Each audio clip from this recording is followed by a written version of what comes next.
অবশেষে অপেক্ষার পালা শেষ। যুক্তরাষ্ট্রের সবচেয়ে গুরুত্বপূর্ণ শহর নিউ ইয়র্ক সিটি পেল নতুন মেয়র। হাড্ডাহাড্ডির লড়াই, তীব্র বিতর্ক আর রুদ্ধশ্বাস ভোট গণনার পর জোহরান মামদানির ঝুলিতে এলো জয়। ইতিহাস গড়লেন এই তরুণ নেতা। প্রথম মুসলিম, প্রথম দক্ষিণ এশীয় বংশোদ্ভূত এবং আফ্রিকার রাজনীতিক হিসেবে নিউ ইয়র্কে মেয়র হলেন তিনি। স্থানীয় সময় মঙ্গলবার গভীর রাতে নির্বাচন শেষ হওয়ার পর অ্যাসোসিয়েট প্রেস জানায় ৩৪ বছর বয়সী মামদানি সাবেক গভর্নর অ্যান্ড্রু কুওমো এবং রিপাবলিকান প্রার্থী কার্টিস লিওকে পরাজিত করেছেন। প্রায় ৮৪ লাখ জনসংখ্যার এই শহরে তার এই জয় ইতিহাসে নতুন অধ্যায় যোগ করল।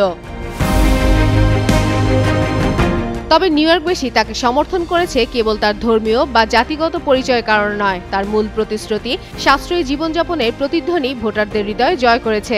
নিজেকে গণতান্ত্রিক সমাজতন্ত্রী হিসেবে পরিচয় দেওয়া মামদানি ঘোষণা করেছেন বিনামূল্যে বাস সেবা, সর্বজনীন শিশু যত্ন এবং বাড়ি ভাড়া সীমিত নির্ধারণের মতো কর্মসূচি। তিনি বলেছেন, বড় কর্পোরেশন ও ধনীদের উপর কর বাড়িয়ে এই পরিকল্পনাগুলো বাস্তবায়ন করবেন। উগান্ডার কাম্পালায় জন্ম নেওয়া মামদানি বিশিষ্ট উগান্ডান অধ্যাপক মাহমুদ আমদানি ও ভারতীয় চলচ্চিত্র নির্মাতা মীরা নায়ের পুত্র। শিশুকাল কেটেছে উগান্ডা, দক্ষিণ আফ্রিকা ও পরে নিউ ইয়র্কে। বোর্ডউইন কলেজ থেকে আফ্রিকান স্টাডিজে স্নাতক করা এই রাজনৈতিক তরুণ ভোটারদের কাছে হয়ে উঠেছেন প্রগতিশীল রাজনীতির প্রতীক।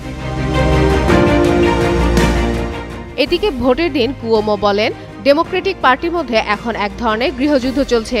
সমাজতান্ত্রিক চিন্তাধারার এক দল আছে যারা মাঝারি অবস্থানে ডেমোক্রেটদের চ্যালেঞ্জ দিচ্ছে, কিন্তু শেষ মুহূর্তে ট্রাম্পের কুওমোকে সমর্থন দেওয়া উল্টো ফল বয়ে আনে। অনেক কুওমো সমর্থকও ভোট দেন মামদানির পক্ষে।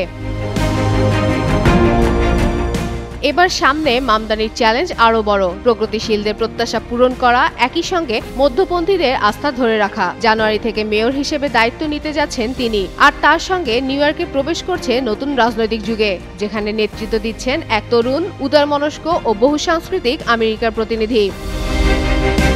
ফাতেমা ফাতেহ জান, যুগান্তর নিউজ।